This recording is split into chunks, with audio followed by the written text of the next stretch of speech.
गाय को कहते हैं 84 लाख योनियों में गाय सबसे आखिरी योनि है। गाय के बाद क्या प्राप्त होता है? मनुष्य का देह। गाय सबसे अंतिम योनि है 84 लाख योनियों की। जो गाय तक पहुंच गया 99 रन बन गए। आहा, एक रन की कमी है, शतक हो जाएगा। तो गाय 99 रन है और मानव का तन तो शतक है। ये पा लिया, इसके बाद कुछ पाने की जरूरत नहीं होती। मानव का तन पा लिया, पाया ईश्वर सत्य, सबको उसकी आवश्यकता। चित ईश्वर रहते कहाँ हैं? बताओ, भगवान कहाँ रहते हैं मैया जी? भगवान कहाँ रहते हैं? जोर से बोलना, मैया, ओ मैया, कहाँ रहते हैं भगवान? कहाँ? यहाँ। आप कहते हो भगवान यहाँ रहते हैं, यहाँ यहाँ यहाँ यहाँ। एक्सरा कराएंगे तो आएंगे? बोले नहीं आएंगे महाराज जी, मत पैसे लगाओ, नहीं आएंगे, सच्ची नहीं आएंगे। भगवान को आपने गलत जगह बिठा रखा है। भगवान यहाँ नहीं होता। आप कहते यहाँ होता। भगवान मंदिर में, ना भगवान मंदिर में होते हैं, ना भगवान तीर्थों में होते हैं, ना भगवान हृदय में होते हैं, ना भगवान कण कण में होता है। भगवान कहाँ होता है? बोले भगवान तो भक्त के विश्वास में होता है। मंत्र जाप मम दृढ़ विश्वासा, पंचम भजन सुवेद प्रकाशा। भगवान कहाँ होता है? कहाँ होता है? विश्वास। प्रहलाद जी ने कहा कि ये भगवान है। हिरण्यकश्यप ने कहा चल बोल, कहां तेरा भगवान? खंबा पर है। प्रहलाद जी ने इशारा कर दिया, इस खंबे पे है। हिरण्यकश्यप ने कहा इस खंबे पे है? हाँ हाँ, इस खंबे पे है। जो खड़ग निकाल कर प्रहार किया, खंबा टूट गया। कहां है तेरा भगवान? अब भगवान को लगा कि यदि मैं आज नहीं निकला तो मेरे भक्त का वचन मिथ्या हो जाएगा, फिर कौन यकीन करेगा? तो भक्त के वचन को सिद्ध करने के लिए भगवान नरसिंह को प्रकट होकर यह कहना पड़ा कि मेरा भक्त जिस तरफ इशारा कर दे मैं वहीं हूं। आपकी जहां हां है, ईश्वर यहां है, बस ईश्वर वहां है। प्रेम चाहिए। दही में, दूध में मक्खन होता है कि नहीं? घी होता है कि नहीं? क्या जरूरत पड़ती है? जरूरत किस चीज की है? अब दूध को कोई लिए घूमे, भाई साहब इसमें मक्खन तो है नहीं, हमें लगता गलत दूध दे दिया, हमें मक्खन वाला दूध चाहिए। एक सज्जन बोले दुकानदार से, भाई साहब दूध देना। दूध दिया। अरे बोले ये दूध नहीं, मक्खन वाला दूध चाहिए। अरे भाई इसमें मक्खन है। अरे भाई पागल समझ रहे यार, मक्खन हो दिखाई पड़ता, हमें होता तो पागल समझ रहे हो, हम पढ़े लिखे लोग हैं। अब बताइए, दूध में मक्खन है पर उसे नजर नहीं आ रहा। भाई साहब तुझे नजर तब आएगा जब तुझे विधि पता होगी। दूध का दही बनता है, दही का फिर मंथन होता है, और जब मंथन होता है तो फिर आपको ऊपर ही मक्खन के दर्शन हो जाते हैं। फिर आपको अंदर हाथ डालने की भी जरूरत नहीं पड़ती। छाछ छाछ नीचे, मक्खन मक्खन ऊपर। बस जैसे दूध के कण कण में घी विद्यमान है, मक्खन विद्यमान है, ऐसे ही सृष्टि के कण कण में मेरा कन्हैया है। पर दही का जब तक मंथन ना किया जाए मक्खन तक पहुंचना पॉसिबल नहीं है। ऐसे ही जब तक भक्ति ना की जाए, प्रेम ना किया जाए, तब तक उस कृष्ण तक पहुंचना भी संभव नहीं है। प्रेम के मंथन से ही, भक्ति के मंथन से ही परमात्मा रूपी मक्खन प्रकट होता है। भक्तों, भगवान चित स्वरूप है, हम सबके भीतर हैं। तुलसीदास जी कहते हैं सत्य बराबर तप नहीं, झूठ बराबर पाप, जाके हृदय साच है, प्रभुता के हृदय आप। जिसके हृदय में सत्य है उसके हृदय में ईश्वर है, जिसके हृदय में सत्य नहीं है उसके हृदय में ईश्वर सत्यम ब्रूयात्। ईश्वर का नाम है आनंद। आनंद ही आनंद है। संसार में जो भी आनंद हमें प्राप्त हो रहा है वो ईश्वर का स्वरूप है। करते क्या है भगवान? विश्वोत्पत्त्यादि हेतवे, विश्व की उत्पत्ति करना, पालन करना, ये मेरे कन्हैया का नित्य का काम है। हाँ, ये दुनिया को बनाना ये दुनिया को बनाना, बना के फिर चलाना, बस इसी का काम है, बड़ा जबरदस्त इसका इंतजाम है। ये दुनिया को बनाना, बना के फिर चलाना। बाहर किया जब दांत न थे तब दूध दिया। देखिए भगवान की कितनी बढ़िया परवरिश है हमारे लिए। जब दांत न थे तब दूध दियो, अब दांत दियो तो को अन्न भी दे हैं। जल में थल में पशु पक्षिन की सबकी सुधि लेते हैं, तेरे हूँ ले हैं। जान को देते अजान को देते, जहान को देते वो तो को भी दे हैं। रे मन मूर्ख सोच करे, क्यों सोच करे कछु हाथ न आए। जब दांत नहीं थे तब पीने को दूध दिया, अब दांत दिया है तो चिंता ना कर, पेट भर भोजन देगा ही सही। वो भूखा घुमा सकता है पर भूखा किसी को सुला नहीं सकता। ये भगवान का काम, सृष्टि बनाना, पालन करना। एक रूप में भगवान विष्णु के रूप में भगवान सृष्टि को पालित करते हैं, पालन करते हैं। ब्रह्मा रूप में उत्पन्न करते हैं, शिव रूप में संहार करते हैं। तापत्रय विनाशाय कहते हैं जो भगवान की शरण में होता है जीवन में कभी दुख नहीं आता। कोई तन दुखी कोई मन दुखी, कोई धन बिन रहते उदास, थोड़े थोड़े सब दुखी, सुखी राम के दास।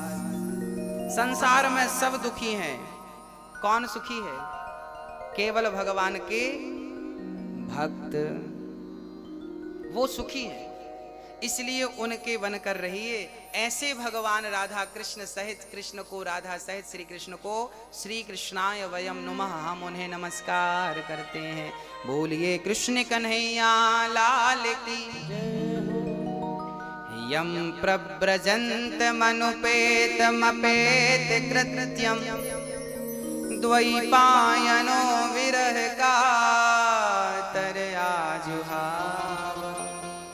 पुत्रेति तन्मयतया तर्वोभिने दुष्टं, सर्वभूत हृदयं मुनिमानतोऽस्मि। सुखदेव भगवान का जन्म हुआ। अच्छा, भागवत जी सबसे पहले किसने किसको सुनाई आपको विदित है? श्रवण करिए। ये भागवत कितनी बड़ी है मैं आपको बताता हूं। भागवत में श्लोक कितने हैं? 18,000। कितने श्लोक है मेरी माँ? अध्याय कितने हैं? 335। स्कंध कितने हैं? 12, 12। भागवत सबसे पहले किसने किसको सुनाई पता है आपको? किसने सुनाई? सबसे पहले ये भागवत सुनाई। उस टाइम भागवत कितने श्लोकों की थी? आप कभी गंगोत्री जाएं, यमुनोत्री जाएं, या मां नर्मदा के उद्गम स्थल जाएं, अमरकंटक, तो जहां से गंगा निकलती है, यमुना निकलती है, नर्मदा मां निकलती हैं, पता है वहां पर ना वो बहुत छोटी सी होती है। नर्मदा जी जहां से निकली है वहां तो इतनी छोटी है कि आप छलांग लगा के पार सुनाई। तब ये 4 श्लोकों की थी। केवल कितने श्लोक थे? अहमेवास्मेवाग्रे नान्यद यद सद सत्परम, पश्चादहं यदेतच्च यो वशिष्येत सोऽस्म्यहम्। ऋतीर्थं यत् प्रतीयेत न प्रतीयेत चात्मनि, तद्विद्यादात्मनो मायां यथा भासो यथा तमः यथा महांति। 4 श्लोकों के बड़े सुंदर शास्त्रों में हमारे गुरुजनों ने वर्णन किए हैं। फिर वही 4 श्लोक ब्रह्मा जी ने अपने पुत्र को सुनाया, देवर्षि नारद जी को। फिर वही 4 श्लोकों की भागवत जी नारद जी ने वेद व्यास जी को सुनाई।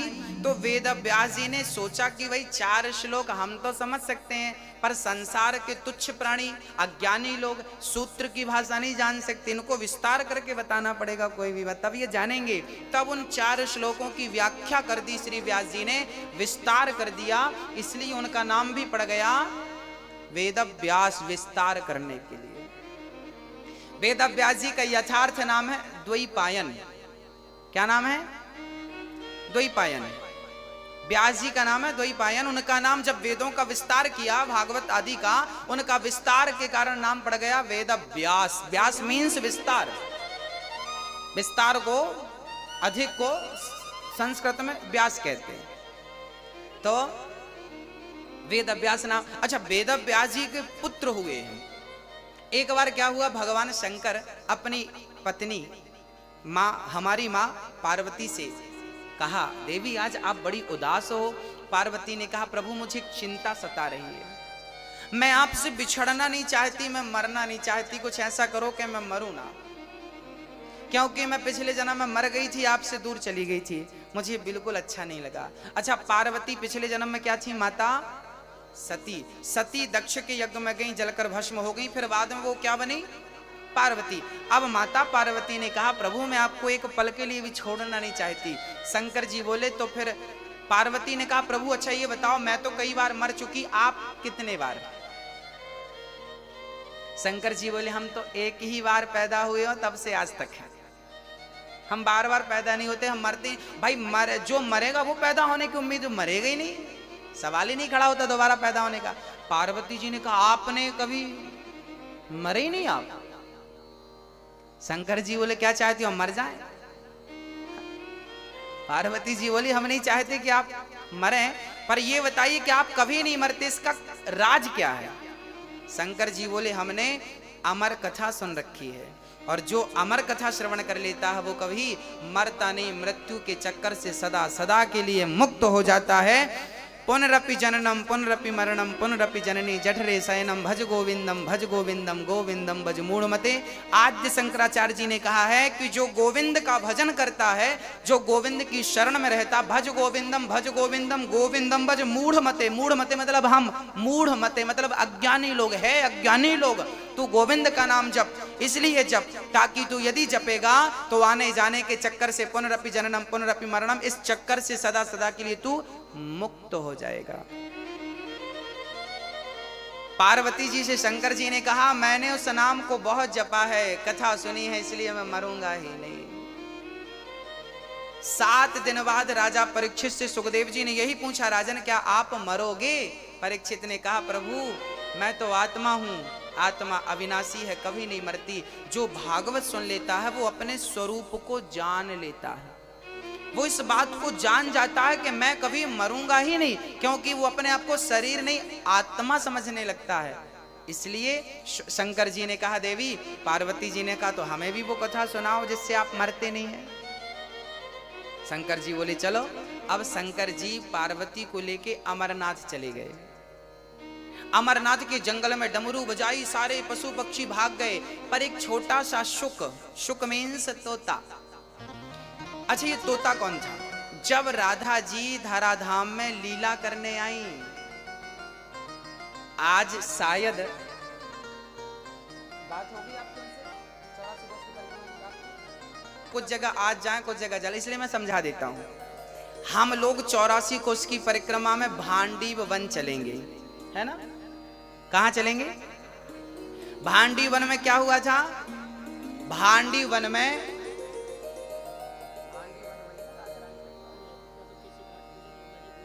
में भगवान श्री कृष्ण का राधा जी से विवाह हुआ था।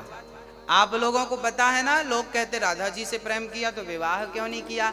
आज हम आपको 84 कोस की परिक्रमा में वो जगह दिखाएंगे, आज या कल, एग्जैक्ट आज नहीं कह सकता मैं, आपको वो जगह का दर्शन कराएंगे जिस जगह पर भगवान श्री कृष्ण का राधा से विवाह कराया था। किसने कराया था? ब्रह्मा जी ने। किसने लिखा है इस बात को? गर्गाचार्य जी ने। गर्गाचार्य जी गर्ग संहिता में इस बात को लिखते हैं। राधा जी का जिस स्थान पर विवाह हुआ था उस जगह का दर्शन करने का हमें सौभाग्य मिलेगा। भक्तों, अब एक जगह और है भरतौड़ बिहारी जी, जहां आज, अब मैं आपको रूपरेखा बता रहा हूं, अब यहां इनमें से कहां आज जाते हैं कहां कल, वो आपको हम वहीं बताएंगे। इसमें से एक दर्शन आज आपको हो सकता है भरतौड़ बिहारी जी का। ये वृंदावन का वो मंदिर है। मैं कथा में एक बार आपको, अच्छा, भागवत में जितनी कथाएं आपने सुनी है वो सारी लीलाएं उस जगह पर हुई हैं। वो कथाएं आपको मैं बताऊंगा, आपको याद आता जाएगा। एक बार क्या हुआ था ना, भगवान गाय चराने गए। गाय चराने के लिए भगवान श्री कृष्ण गए, तो भगवान को जंगल में बड़ी भूख लगी, तो वहां पर यज्ञ कर रहे थे, बहुत सारे पंडित जी यज्ञ कर रहे थे। भगवान ने पंडित जी से कहा, पंडित जी हमें भोजन कराइए, बड़ी भूख लगी है। पंडित जी स्वाहा स्वाहा स्वाहा। पंडित जी ने उनको, चूंकि यज्ञ करता ब्राह्मण बोलता नहीं है ना, मौन रह के करना। अब पंडित जी बोल तो नहीं रहे थे, अब बच्चों को अब बच्चे तो बच्चे हैं, खीर रखी थी तो बच्चों ने हाथ डाल दिया यज्ञशाला में। अब पंडित जी ने जो लाठी उठाई और दौड़ा, सारे बच्चे भागे, कन्हैया जी भागे। कन्हैया बोले, लाला आज तो भूखी रहना पड़े, पंडित जी तो कुछ ना देवे। अब पंडित जी स्वाहा स्वाहा किसके लिए कर रहे हैं? भगवान को खिलाने के लिए। और खास भगवान खुद चल कर आया तो लठ मार के भगा दिया। अब यज्ञ करने वाले पंडितों की पंडितानी थी। कहते ना माँ के अंदर बड़ी ममता होती है। वो पंडितानी देख रही थी कि बच्चे बड़े भूखे और बड़े सुंदर हैं और इन बच्चों को भोजन। अब पंडितानी ने जल्दी से बच्चों को, बेटा यहाँ आओ यहाँ आओ। अब पंडितानियों ने बुलाया और जल्दी से बढ़िया खीर बनाई और बढ़िया हलवा बनाया, बढ़िया पूड़ी बनाई और ठाकुर जी को गोद पर बिठा के, यज्ञ करने वाले वो स्वाहा ही स्वाहा करते रह गए और इन्होंने तो बढ़िया गोद पर बिठा के जगत के पालनहार को खिलाया अपने हाथ से। अब पंडित जी ने देखा मेरी पंडितानी खिला रही है,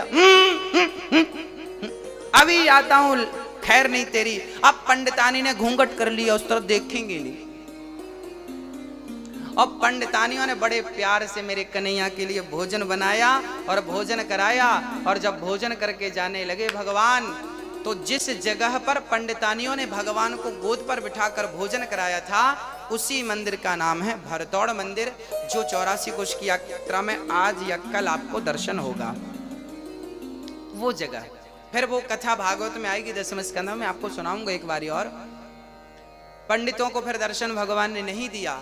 फिर वो जब भगवान चले गए, तब हवन करते ब्राह्मणों को आकाशवाणी हुई, अरे पंडितों, जिसके लिए तुम हवन कर रहे हो वो तो तुम्हारे द्वारे पर आया, तुमने डांट कर भगा दिया। अब तो सारे पंडित रोने लगे, प्रभु अपराध हो गया, हम आपको पहचान नहीं सके, बड़ी गलती हो गई, क्या करें प्रभु। तब भगवान ने कहा, अपनी पत्नियों का दर्शन करो, तुम्हारी पत्नियों का दर्शन करोगे तो तुम्हारी पत्नियों में ही अब भगवान का दर्शन होगा। तब वो पंडित लोग जाकर अपनी पत्नियों का, भगवान को फिर भी दर्शन, भगवान का दर्शन नहीं हुआ पंडितों को। फिर आप कितना भी यज्ञ कर लो, कितना भी कुछ कर लो, पर आपके भीतर प्रेम नहीं है, क्योंकि मिला ही न रघुपति बिनु अनुरागा, कि ये जोग जप ज्ञान विरागा। हाँ हाँ, आज यमुना पूजन के साथ हम लोग यात्रा उठाएंगे। यमुना पूजन के बाद हम बेलवन लक्ष्मी मंदिर चलेंगे, माट भांडीर वन चलेंगे, बंसीवट चलेंगे। बंसीवट कौन सा वट है जानते हैं? बंसीवट में जहां पर भगवान ने बंसी बजा करके भक्तों को, गोपियों का आवाहन किया था। और मधुवन, मधुवन वही वन है जहां पर प्रहलाद, ध्रुव जी ने तपस्या की थी। ध्रुव जी ने 6 महीने तपस्या की और भगवान को पाया था। वो ध्रुव जी की तपस्या स्थल, तपस्थली वहां पर है, मैं आपको दर्शन कराऊंगा। ये सारे दर्शन जो हैं आपको करा करके और फिर वही हम आपको समझाते रहेंगे कि ये दर्शन की ये महिमा है, ये दर्शन इसलिए हुआ। फिर उनका विस्तार कल की कथा में, कल के सत्य में करेंगे।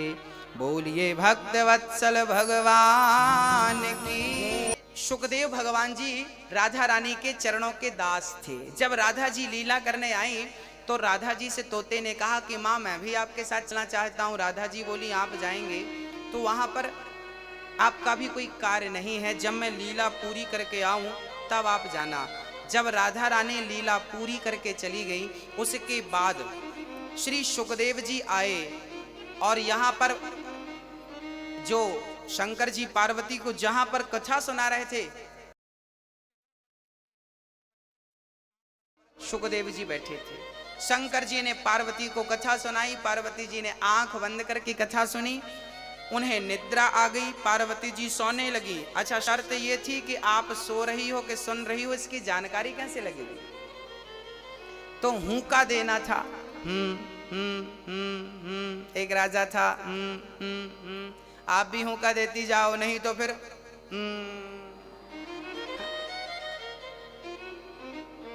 बोलो राधे। आप लोग भी हुंका देते जाना, थके हैं आप लोग, नींद आ सकती है। शंकर जी हुंका सुनते गए। अच्छा, पार्वती जी सो गई ना, तो तोता हुंका देना शुरू कर दिया।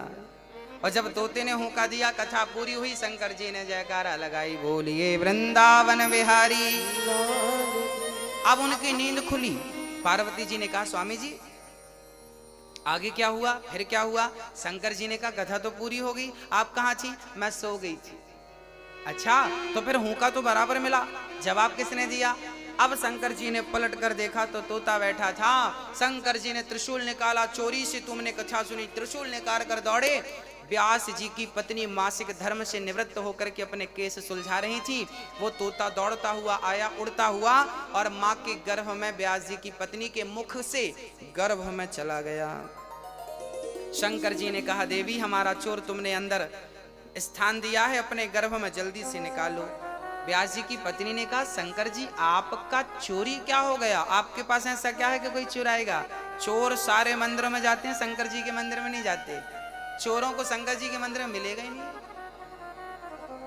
और शंकर जी भी बड़े भोले भाले हैं। एक बार एक चोर शंकर जी के मंदिर में पहुंच गया, कुछ नहीं मिला तो शंकर जी के ऊपर घंटा लटक रहा था, टन टन टन, बड़ा। चोर को लगा यार इसको बेचूंगा तो मिल जाएगा 2-4 हजार रुपए। अब घंटा निकालने लगा, पर शंकर जी के ऊपर कोई चेयर वगैरह नहीं थी कि पांव छिड़के निकाले। अब कुछ था नहीं तो उसने शंकर जी की पिंडी पर, शिवलिंग पर, शंकर जी पर खड़ा हो गया और शंकर जी के ऊपर खड़ा होकर घंटा उतारने लगा। तो शंकर जी प्रकट हो गए, बेटा दुनिया पुष्प चढ़ाती है, आज तूने अपने आप को चढ़ा दिया, मैं बहुत प्रसन्न हूं। बोल क्या चाहता है? घंटे पे हाथ लगवाओ तो ये उतर जाए, तो 2-4 हजार का काम बने। जो सत्संगी नहीं है उससे मांगना भी नहीं आता, याद रखिएगा। मांगना भी सबको नहीं आता, पता है? हम लोग तुच्छ सी चीजें मांगते हैं। भगवान के सामने, भगवान के दरबार में जाकर कभी छोटी छोटी चीजें नहीं मांगनी चाहिए। क्या मांगना चाहिए? हाँ मैया, क्या मांगना चाहिए? भगवान से कभी कुछ नहीं मांगना चाहिए। कन्हैया हम तुझसे मांगने नहीं आए, हम तुझसे तुझको मांगने आए हैं, आपसे आपको मांगने आए हैं। हम आपसे चाहते हैं, आपको चाहते हैं, आपसे नहीं चाहते। हम आपसे क्या करेंगे चाह करके? हमें कोई चाह नहीं है, इच्छा नहीं है। हमें सब तो दिया मेरे बिहारी जी ने, बिना मांगे दिया। अब क्या चाह बताओ? वृंदावन का वास दे दिया 7 दिन के लिए, और क्या चाहिए? यहां पर तो हमारे रसिक भक्त कहा करते हैं कि प्रभु नाली का पानी पीना पड़े तो मैं नाली का पानी पी लूं, भक्तों का जूठन खाना पड़े, आप पत्तल में खा के जो फेंक देती हो वो चाटना पड़े, खाना पड़े, मैं वो खा लूंगा, पर बिहारी जी मुझे ब्रज से कभी दूर मत करना, मैं जूठन खा लूंगा। मैं आपकी रज नहीं छोड़ना, मतलब मैं वृंदावन को नहीं छोड़ना चाहता। ऐसी बात यहाँ के रसिक भक्त कहा करते। यहाँ का वास बहुत बहुत पुण्य से मिलता है मेरी माँ, बहुत पुण्य से। इसलिए यहाँ आप आ गए हैं, ये आपकी खुशनसीबी है। यहाँ बिहारी जी आपको जितने दिन रोक के रखे हैं, ये बिहारी जी की कृपा। चल पड़े पुत्र बेटा रुक जाओ, तुम जन्म लेते ही निकल पड़े भाई, शादी विवाह कर लो, बच्चे आदि कर लो, फिर चले जाना। सुखदेव जी बोले, प्रभु माया के जाल में कोई एक बार उलझ जाए तो उलझ जाता है, पर सुलझता नहीं है। इसलिए मैं आज आप भजन करने जा रहा हूं और गोविंद को छोड़कर मैं भोगों की ओर नहीं आना चाहता। कुछ स्त्रियां वहां पर निर्वस्त्र होकर स्नान कर रही थीं, देवांगनाएं। जब सुखदेव जी वहां से निकले उन्हें लज्जा नहीं आई, परंतु व्यास जी जब वहां से निकले तो गोपियों ने वस्त्र धारण कर लिए। व्यास जी ने कहा, वाह मेरा जवान बेटा गया, तुम्हें लज्जा नहीं आई और मुझे देखकर लज्जित होती हो। तब उन कन्याओं ने कहा, सुगत व्यास जी, आपके पुत्र को यह भी नहीं पता कि स्त्री और पुरुष में भेद क्या है। आपको सब पता है। इस संसार में, ब्रह्मा की सृष्टि में केवल सुखदेव जी एक ऐसे थे जिन्होंने काम क्रोध को जीत रखा था। आज हमारी एक मैया नाराज हो गई, गुरुजी 2 घंटे हो गए हमें खड़े, कोई सुनवाई नहीं हो रही है, हम जा रहे हैं वापस, हम जा रहे हैं।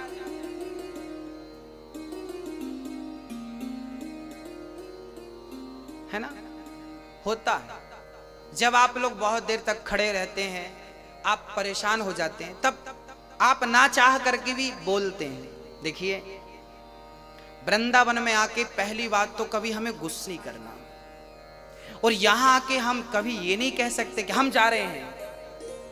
हाँ, धोखे से मत कहिएगा, क्योंकि ये बात यदि बिहारी जी ने सुन लिया तो बिहारी जी कहेंगे फिर जाओ, क्योंकि यहां आप आए हैं, आपकी मर्जी से नहीं आए। मैं बिहारी जी नहीं सुना ये बात, है ना। दूसरी बात ये है, सुखदेव जी, सुखदेव जी को राजा जनक के द्वार पे भेजा गया था। सुखदेव जी द्वार पर गए, द्वारपालों ने रोक दिया, चल खड़ा रहे। सुखदेव जी खड़े रहे, वहीं बैठ गए। सुखदेव जी बोले, राजा साहब से मिलना है, कब मिलेंगे? बोले, राजा साहब तो कल मिलेंगे। कोई बात नहीं, सुखदेव जी बैठ गए, वहां चिंतन करने लगे। कल फिर उठे, अब राजा साहब मिलेंगे? नहीं नहीं नहीं, आज नहीं मिलेंगे, कल मिलेंगे। भक्तों, शास्त्रों में लिखा है कि सुखदेव जी को 7 दिन तक द्वार पर बिठाया रखा, ना पानी मिला ना भोजन मिला। क्यों? क्योंकि सुखदेव जी को व्यास जी ने भागवत पढ़ाया। तो व्यास जी को लगा, मैं अपने बेटे को भागवत तो पढ़ाऊंगा, क्या मेरा बेटा भागवत पढ़ने के योग्य है? क्या भागवत ये राजा परीक्षित को सुनाएगा तो क्या कथावाचक के योग्य है? क्या ये कथावाचक बन सकता है? क्या ये कथा सुनाने के योग्य है? क्या कथा पढ़ने, समझने, सीखने के योग्य है? तब पिता स्वयं व्यास जी ने अपने पुत्र सुखदेव जी को भेजा और जनक से कहा कि आप मिलना मत, मैं इसकी परीक्षा ले रहा हूं। 7 दिन तक द्वारपालों ने जलील किया सुखदेव जी को। चल यहाँ बैठ, यहाँ नहीं, चल यहाँ बैठ। 7 दिन तक जलील किया, खाना पीना कुछ नहीं। पर धन्य है सुखदेव जी कि उन 7 दिन में इतनी सी भी गुस्सा, इतना सा भी क्रोध नहीं आया। अब व्यास जी समझ गए कि मेरा बेटा कथा सुनाने और सुनने के योग्य है। देखिए, कथा सुनने का योग भी सब नहीं है, याद रखिए आप लोग। के अंदर है, जिसके अंदर गंभीरता हो, सहनशीलता हो। हाँ, ये नहीं कि हम आए और हम बस गुस्सा करने लगे ना। शांति, समुद्र कभी अपनी मर्यादा नहीं छोड़ता। हमें भी अपनी शांति की मर्यादा, शांति का परिचय नहीं छोड़ना चाहिए। सुखदेव जी 7 दिन के बाद जब राजा जनक से मिले, वार्तालाप हुई, कोई शिकायत नहीं कि साहब हम 7 दिन से खड़े रहे आपके द्वार पे, हम मिले ही नहीं और हम जा रहे हैं, तो मत मिलो ना। ये लक्षण नहीं है। ये हम तुच्छ लोग हैं ना, हमें बात बात पर गुस्सा आता है, क्रोध आता है।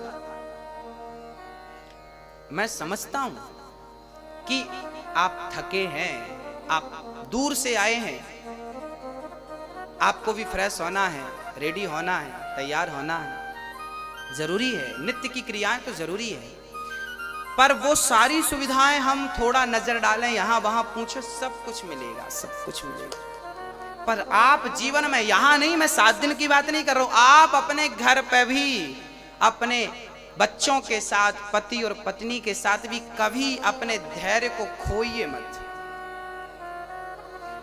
जीवन में क्रोध कब आता है? क्रोध किसे आता है? जिसने धैर्य को खो दिया, उसे क्या आएगा? क्या आएगा?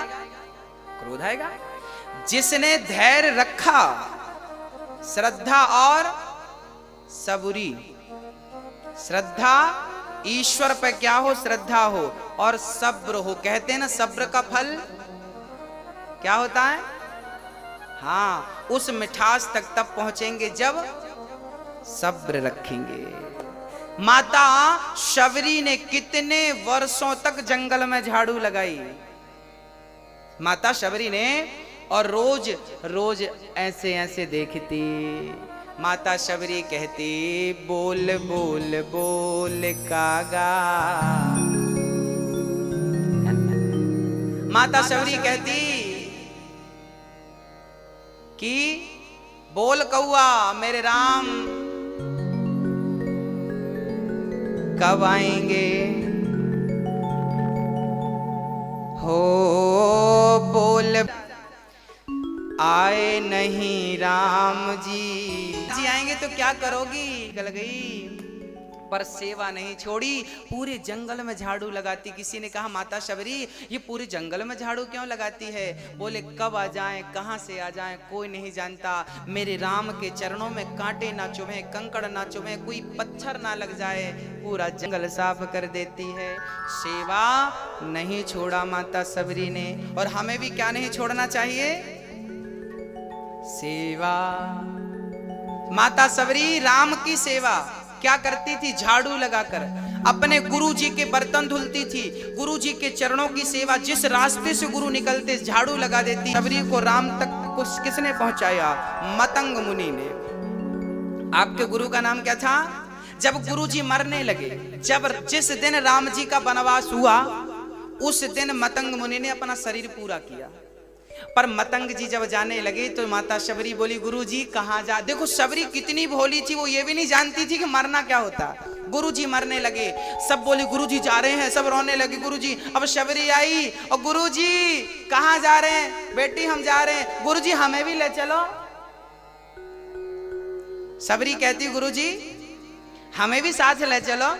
गुरु जी बोले बेटी अभी तू मत जा, अभी मैं जा रहा हूं, शबरी आएंगे। शबरी बोली कि आएंगे तो मैं पहचानूंगी कैसे गुरुजी?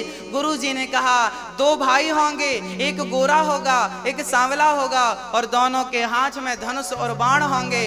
आप जब जिसको देखना और जिसको देखने से नेत्रों में जल आ जाए, प्रेम उमड़ जाए, समझ लेना कि वही मंजिल है जहां तुम्हें पहुंचना है, वही राघव है। और शबरी माता झाड़ू लगाती और गुरु के इतनी कृपा